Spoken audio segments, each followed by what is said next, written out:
ಕೊಟ್ಟಿರುವಂತಹ ಖಾತೆ ಅವರಿಗೆ ಒಪ್ಪಿಗೆ ಇಲ್ಲ. ಕಾರ್ಯಕರ್ತರ ಎದುರು ರಾಜೀನಾಮೆ ಬರೀತಾ ಇರುವಂತ ರೆಡ್ಡಿ. ಹೀಗಾಗಿ ಯಾವುದೇ ಕ್ಷಣದಲ್ಲಿ ರಾಜೀನಾಮೆ ಪತ್ರ ಸಲ್ಲಿಕೆ ಮಾಡಬಹುದು. ಜಲಸಂಪನ್ಮೂಲ ಖಾತೆ ಕೊಟ್ಟಿದ್ದಕ್ಕೆ ತೀವ್ರ ಬೇಸರಗೊಂಡಿರುವಂತ ರಾಮಲಿಂಗಾರೆಡ್ಡಿ ಯಾವುದೇ ಕ್ಷಣದಲ್ಲೂ ಬೇಕಿದ್ರೂ ಸಚಿವ ರಾಮಲಿಂಗಾರೆಡ್ಡಿ ರಾಜೀನಾಮೆ ಪತ್ರವನ್ನ ಸಲ್ಲಿಕೆ ಮಾಡಬಹುದು. ಕಾರ್ಯಕರ್ತರ ಎದುರೇ ರಾಜೀನಾಮೆ ಪತ್ರವನ್ನ ಬರೀತಿದ್ದಾರೆ ರಾಮಲಿಂಗಾರೆಡ್ಡಿ ಅನ್ನುವಂತ ಮಾಹಿತಿ. ಹೀಗಾಗಿ ಆ ಪತ್ರ ಯಾವುದೇ ಕ್ಷಣದಲ್ಲಿ ಬೇಕಿದ್ರೂ ಸಲ್ಲಿಕೆ ಆಗಬಹುದು. ಈಗಾಗಲೇ 9:30ಗೆ ಸುದ್ದಿಗೋಷ್ಠಿ ಕೂಡ ಕರೀತೀನಿ ಅಂತ ಹೇಳಿದ್ದಾರೆ ರಾಮಲಿಂಗಾರೆಡ್ಡಿ.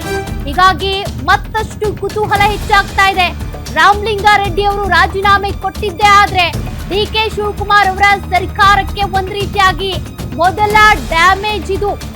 ಜಲಸಂಪನ್ಮೂಲ ಖಾತೆ ಕೊಟ್ಟಿದ್ದಕ್ಕೆ ತೀವ್ರ ಬೇಸರ ಇದೆ, ಅಸಮಾಧಾನ ಇದೆ. ಬೆಂಗಳೂರು ನಗರಾಭಿವೃದ್ಧಿ ಇಲಾಖೆನೇ ಬೇಕು ಅಂತ ಪಟ್ಟು ಹಿಡಿದಿರೋದು ಸಚಿವ ರಾಮಲಿಂಗಾರೆಡ್ಡಿ ಸುದ್ದಿಗೋಷ್ಠಿ ಕರೆದಿದ್ದಾರೆ. ಯಾವುದೇ ಕ್ಷಣದಲ್ಲಿ ಬೇಕಿದ್ರೂ ರಾಮಲಿಂಗಾರೆಡ್ಡಿ ರಾಜೀನಾಮೆ ಕೊಡುವಂತ ಸಾಧ್ಯತೆ. ಡಿ.ಕೆ. ಶಿವಕುಮಾರ್ ಸರ್ಕಾರಕ್ಕೆ ಮೊದಲ ದೊಡ್ಡ ಸವಾಲು ಇದು. ಎಷ್ಟೇ ಟ್ರೈ ಮಾಡಿದ್ರು ಕೂಡ ಡಿ.ಕೆ. ಶಿವಕುಮಾರ್ ಮನವೊಲಿಸೋದಕ್ಕೆ ಟ್ರೈ ಮಾಡಿದ್ರು ಆಗಿಲ್ಲ. ಜಲಸಂಪನ್ಮೂಲ ಖಾತೆ ಬೇಡ, ನನ್ಗೆ ಬೇರೆ ಯಾವ ಖಾತೆನೂ ಬೇಡ, ಬೆಂಗಳೂರು ನಗರಾಭಿವೃದ್ಧಿ ಖಾತೆನೇ ಬೇಕು ಅಂತ ರಾಮಲಿಂಗಾರೆಡ್ಡಿ ಪಟ್ಟು ಹಿಡಿದಿದ್ರು. ಆದ್ರೆ ಹೈಕಮಾಂಡ್ ಹೇಳಿದಂತೆ ನಾನು ಕೊಟ್ಟಿದ್ದೇನೆ ಅಷ್ಟೇ, ಇದ್ರಲ್ಲಿ ನಂದೇನು ಇಲ್ಲ ಅಂತ ಡಿ.ಕೆ. ಶಿವಕುಮಾರ್ ಸಮಜಾಯಿಷಿ ಕೊಟ್ಟಿದ್ದಾರೆ. ಆದ್ರೆ ಅದ್ಯಾವುದಕ್ಕೂ ಕೂಡ ಒಪ್ಪಿಲ್ಲ ರಾಮಲಿಂಗಾರೆಡ್ಡಿ. ಸದ್ಯ ಕಾರ್ಯಕರ್ತರ ಎದುರು ರಾಜೀನಾಮೆ ಪತ್ರ ಬರೀತಿದ್ದಾರಂತೆ. ಸುದ್ದಿಗೋಷ್ಠಿ ಬೇರೆ ಕರೆದಿದ್ದಾರೆ. ಹೀಗಾಗಿ ಸುದ್ದಿಗೋಷ್ಠಿಯಲ್ಲೇ ಹಾಗಾದ್ರೆ ರಾಜೀನಾಮೆ ಕೊಟ್ಟಿದ್ದೀನಿ ಅಂತೇಳಿ ಅನೌನ್ಸ್ ಮಾಡ್ತಾರ ನೋಡಿ. ದೃಶ್ಯಗಳನ್ನ ಗಮನಿಸ್ತಾ ಇದ್ರಿ. ರಾಮಲಿಂಗಾರೆಡ್ಡಿ ಅವರು ರಾಜೀನಾಮೆ ಪತ್ರ ಬರೀತಿರುವಂತ ದೃಶ್ಯ.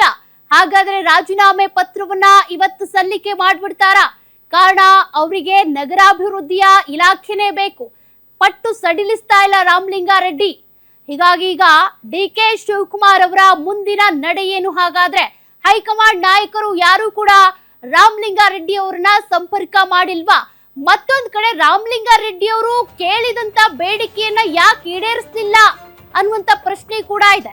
3 ವರ್ಷದ ಹಿಂದೆನೆ ಅವರಿಗೆ ಮಾತು ಕೊಟ್ಟಿದ್ರು ಡಿ.ಕೆ. ಶಿವಕುಮಾರ್, ನಾನ್ ಸಿಎಂ ಆದಾಗ ನಿಮ್ಗೆ ಬೆಂಗಳೂರು ನಗರಾಭಿವೃದ್ಧಿ ಇಲಾಖೆ ಖಾತೆ ಕೊಡ್ತೀನಿ ಅಂತ. ಆದ್ರೆ ಆ ಖಾತೆ ರಾಮಲಿಂಗಾರೆಡ್ಡಿ ಅವರ ಕೈ ತಪ್ಪಿ ಕೃಷ್ಣ ಭೈರೇಗೌಡ ಅವರ ಕೈ ಸೇರಿದ್ ಹೇಗೆ? ಯಾಕೆ? ಏನ್ ಲೆಕ್ಕಾಚಾರ? ಹಾಗಾದ್ರೆ ಹೈಕಮಾಂಡ್ ಇದರಲ್ಲಿ ಅಳೆದು ತೂಗಿ ಈ ಡಿಸಿಷನ್ ತೆಗೆದುಕೊಳ್ಳೋದಕ್ಕೆ ಕಾರಣ ಏನು? ರಾಮಲಿಂಗಾರೆಡ್ಡಿ ಅವರು ಕೇಳಿದ ಖಾತೆಯನ್ನ ಕೊಡದೆ ಆ ಖಾತೆಯನ್ನ ಕೃಷ್ಣ ಭೈರೇಗೌಡ ಅವರಿಗೆ ಕೊಡೋದಕ್ಕೆ ರೀಸನ್ ಏನು? ಹೈಕಮಾಂಡ್ ಇದಕ್ಕೆ ರೀಸನ್ ಕೊಡುತ್ತಾ?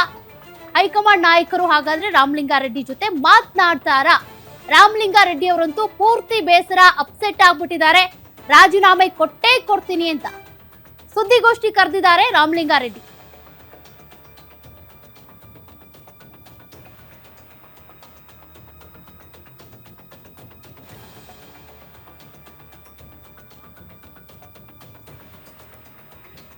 ರಾಮಲಿಂಗಾರೆಡ್ಡಿ ಅವರು ಈಗ ಸುದ್ದಿಗೋಷ್ಠಿ ಕರೆದಿದ್ದಾರೆ. ಈ ಸುದ್ದಿಗೋಷ್ಠಿಯಲ್ಲಿ ಏನ್ ಮಾತನಾಡ್ತಾರೆ?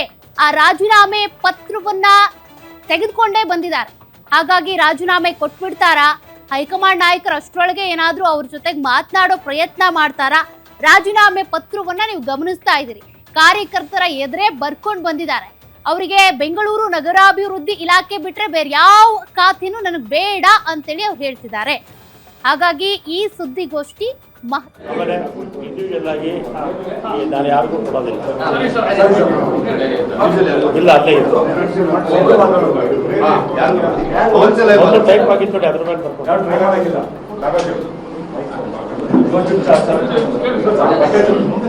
ಇನ್ನ ಮುಂದೆ ತಗೊಳ್ಬೇಕು.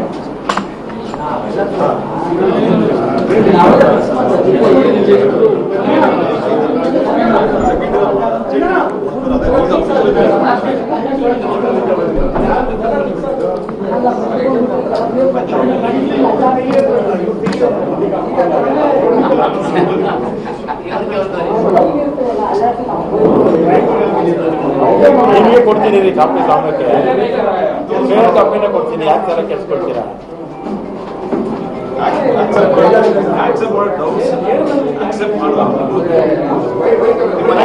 ಬಿಡ್ತಾರ ಅವ್ರು ಬಿಟ್ಟಿದ್ದು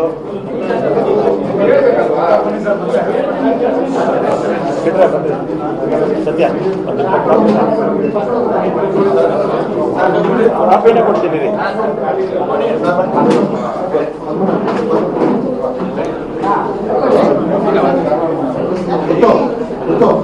ಸ್ವಲ್ಪ ನೀರು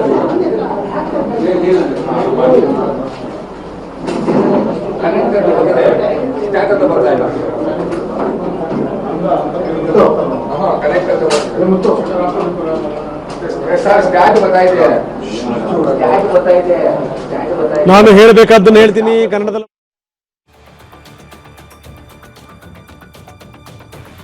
ರೆಡ್ಡಿ ಅವರು ಈಗಾಗಲೇ ಸುದ್ದಿಗೋಷ್ಠಿಯನ್ನ ಕರೆದಿದ್ದಾರೆ. ಸುದ್ದಿಗೋಷ್ಠಿ ಮಹತ್ವದ ಜೊತೆಗೆ ಆತಂಕವನ್ನು ಹುಟ್ಟಿಸ್ತಾ ಇದೆ. ಕಾರಣ ಡಿ.ಕೆ. ಶಿವಕುಮಾರ್ ಅವರ ಮನವೊಲೈಕೆಗೆ ಬಗ್ಗಿಲ್ಲ ರಾಮಲಿಂಗಾರೆಡ್ಡಿ. ಅವರ ಬೆಂಬಲಿಗರು ಕೂಡ ಈಗಾಗಲೇ ಕಿಡಿಕಾರಿದ್ದಾರೆ. ಹಳೆ ಫೋಟೋ, ಸಂಧಾನದ ಫೋಟೋಗಳನ್ನ ವೈರಲ್ ಮಾಡ್ತಾ ಯಾಕೆ ಮಾತು ತಪ್ಪಿದ್ರು ಡಿ.ಕೆ. ಬ್ರದರ್ಸ್ ಅಂತೇಳಿ ಕ್ವೆಶ್ಚನ್ ಮಾಡ್ತಿದ್ದಾರೆ. ಹೀಗಾಗಿ ರಾಮಲಿಂಗಾರೆಡ್ಡಿ ಅವರು ಪೂರ್ತಿಯಾಗಿ ಅಪ್ಸೆಟ್ ಆಗ್ಬಿಟ್ಟಿದ್ದಾರೆ. ನೀವು ಗಮನಿಸ್ತಾ ಇದ್ದೀರಿ, ರಾಜೀನಾಮೆ ಪತ್ರದ ಜೊತೆಗೇನೆ ಬಂದಿದ್ದಾರೆ. ಹಾಗಾಗಿ ಈಗ ರಾಮಲಿಂಗಾರೆಡ್ಡಿ ಅವರು ರಾಜೀನಾಮೆ ಕೊಟ್ಬಿಟ್ರೆ ಸರ್ಕಾರಕ್ಕೆ ದೊಡ್ಡ ಹೊಡೆತ ಬಿದ್ದ್ಬಿಡುತ್ತೆ. ಯಾಕೆಂದ್ರೆ ಈಗ ಸಚಿವ ಸಂಪುಟ ಅಂತ ಬಂದಾಗ ಆಗಿರೋದೇ 13 ಜನರು. ಅದರಲ್ಲೇ ಈಗ ಒಬ್ರದ್ದು ಇಷ್ಟೆಲ್ಲ ಬೇಸರ, ಅಸಮಾಧಾನ ಅಂದ್ರೆ ಮುಂದಿನ ದಿನಗಳಲ್ಲಿ ಏನಾಗಬಹುದು, ಉಳಿದ 2ನೇ ಪಟ್ಟಿಗೆ ಬಂದ ನಂತರ ಏನಾಗಬಹುದು ಆ ಆತಂಕ ಇದೆ. ಬಟ್ ರಾಮಲಿಂಗಾರೆಡ್ಡಿ ಅವರು ಜಲಸಂಪನ್ಮೂಲನೂ ಕೂಡ ಪ್ರಬಲ ಖಾತೆನೆ ಅಂತ, ವೀಕ್ ಖಾತೆ ಏನಲ್ಲ. ಬಟ್ ಹಂಗಿದ್ರು ಪಟ್ಟು ಹಿಡಿದಿರೋದಕ್ಕೆ ಕಾರಣ ಏನು? ಕೊಟ್ಟು ಮಾತು ತಪ್ಪಿದ್ರು ಅಂತಾನ. 23ರಲ್ಲಿ ಆಗ ವಿದ್ಯಾರ್ಥಿ ನಾಯಕನಾಗಿ ಗೌರ್ಮೆಂಟ್ ಸೈನ್ಸ್ ಕಾಲೇಜಲ್ಲಿ ಎಲೆಕ್ಷನ್ನು ಗೆದ್ದೆ. ಆಗ NSU ಸೇರಿಕೊಂಡೆ. ಅಂದರೆ 73 ಅಂದರೆ 53 ವರ್ಷಗಳಿಂದ ಕಾಂಗ್ರೆಸ್ ಪಕ್ಷದಲ್ಲಿ NSUಯಲ್ಲಿ ಮತ್ತು ಯೂತ್ ಕಾಂಗ್ರೆಸ್ಸು ಮತ್ತು ಬ್ಲಾಕ್ ಅಧ್ಯಕ್ಷನಾಗಿ ಕಾರ್ಯಾಧ್ಯಕ್ಷನವರೆಗೂ ಕೂಡ ಕೆಲಸ ಮಾಡಿದ್ದೀನಿ. ಇದು ಕಾಂಗ್ರೆಸ್ ಪಕ್ಷ ನನಗೆ ಸಾಕಷ್ಟು ಅವಕಾಶಗಳನ್ನು ಕೊಟ್ಟಿದೆ. 9 ಬಾರಿ ವಿಧಾನಸಭೆಗೆ ಸ್ಪರ್ಧೆ ಮಾಡಿದ್ದೆ. ಮೊದಲು 1985ರಲ್ಲಿ ನಾನು ಅಪ್ಲಿಕೇಶನ್ ಹಾಕಿದ್ದೆ. ಯಾರ ಮನೆಗೆ ಹೋಗಿ ನನಗೆ ಅಸೆಂಬ್ಲಿ ಸೀಟ್ ಕೊಡಿ ಅಂತ ಕೇಳಿರಲಿಲ್ಲ. ವೀರಪ್ಪನವರೇ ಕರೆದು ಸೀಟು ನನಗೆ ಕೊಟ್ಟರು. ಆಗ ಸೋತೆ ನಾನು. ಆಮೇಲೆ 89ರಿಂದ ಸತತವಾಗಿ 8 ಬಾರಿ ಬೆಂಗಳೂರು ನಗರದಲ್ಲಿ ಶಾಸಕನಾಗಿ, ಜಯನಗರ ಮತ್ತು BTM ವಿಧಾನಸಭಾ ಕ್ಷೇತ್ರದಲ್ಲಿ ಶಾಸಕನಾಗಿ ಗೆದ್ದಿದ್ದೀನಿ. ಮೊದಲನೇ ಸಲ ವೀರಪ್ಪನವರ ಮಂತ್ರಿಮಂಡಲದಲ್ಲಿ ಸಚಿವನಾಗಿದ್ದೆ. ಆಮೇಲೆ SM ಕೃಷ್ಣ ಅವ್ರ ಕಾಲದಲ್ಲೂ ಸಚಿವನಾಗಿದ್ದೆ. ಧರ್ಮಸಿಂಗ್ ಅವ್ರ ಕಾಲದಲ್ಲೂ ಸಚಿವನಾಗಿದ್ದೆ. ಸಿದ್ದರಾಮಯ್ಯವರ 2 ಅವಧಿಯಲ್ಲಿ ಸಚಿವನಾಗಿದ್ದೆ. ಎಲ್ಲ ಮುಖ್ಯಮಂತ್ರಿಗಳ ಹತ್ರ ಕೂಡ ನಾನು ಯಾವತ್ತೂ ಕೂಡ ನನಗೆ ಮಂತ್ರಿ ಮಾಡಿ ಅಥವಾ ಇಂಥ ಪೋರ್ಟ್ಫೋಲಿಯೋ ಕೊಡಿ ಅಂತ ಮುಖ್ಯಮಂತ್ರಿಗಳನ್ನು ನಾನು ಕೇಳಿರಲಿಲ್ಲ. ಆಮೇಲೆ 2023ರಲ್ಲಿ ಮುಖ್ಯಮಂತ್ರಿಗಳು ಸಿದ್ದರಾಮಯ್ಯನವರಾದರು. ಆಗ ನಾನು ಅವ್ರನ್ನ ಹೋಗಿ ನಾನೇನು ಮಿನಿಸ್ಟ್ರು ಮಾಡಿ ಅಂತ ನಾನೇನು ಕೇಳಿರಲಿಲ್ಲ. ಅವರೇ ಕರೆದು ನನ್ನ ಮಿನಿಸ್ಟ್ರು ಮಾಡಿದ್ರು. ಆಮೇಲೆ 20ನೇ ತಾರೀಕು ಪ್ರಮಾಣ ವಚನ ಆಯಿತು.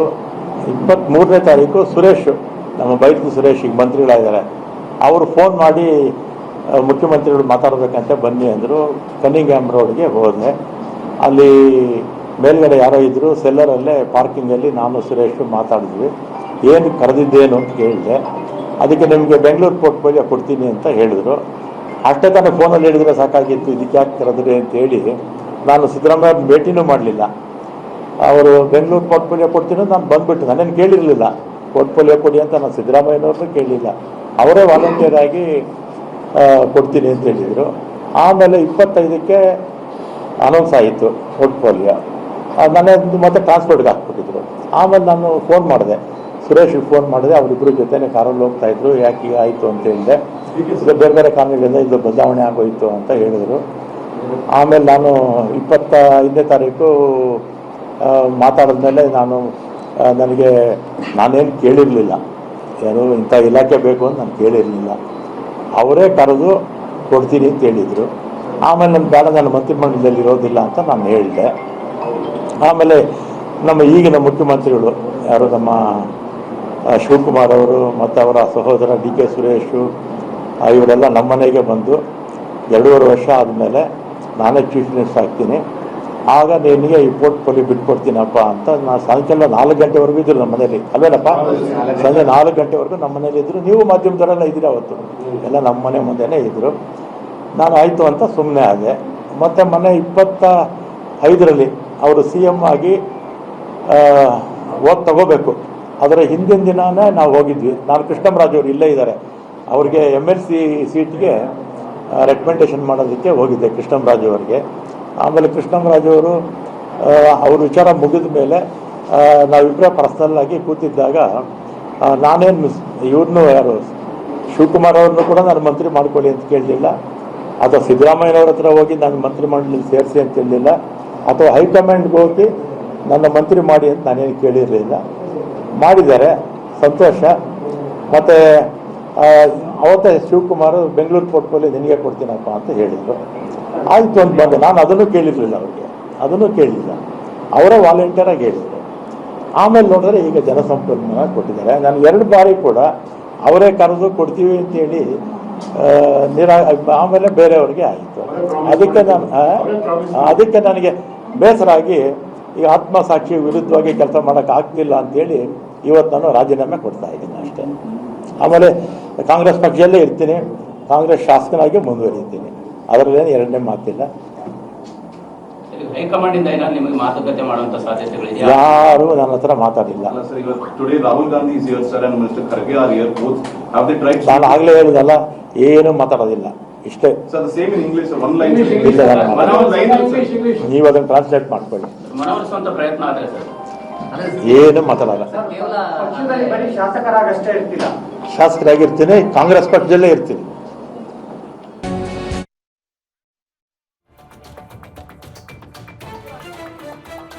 ನಾನು ಸಚಿವ ಸ್ಥಾನಕ್ಕೆ ರಾಜೀನಾಮೆ ಕೊಡ್ತೀನಿ, ಕಾಂಗ್ರೆಸ್ನಲ್ಲೇ ಇರ್ತೀನಿ, ಶಾಸಕನಾಗಿ ಮುಂದುವರಿತೀನಿ.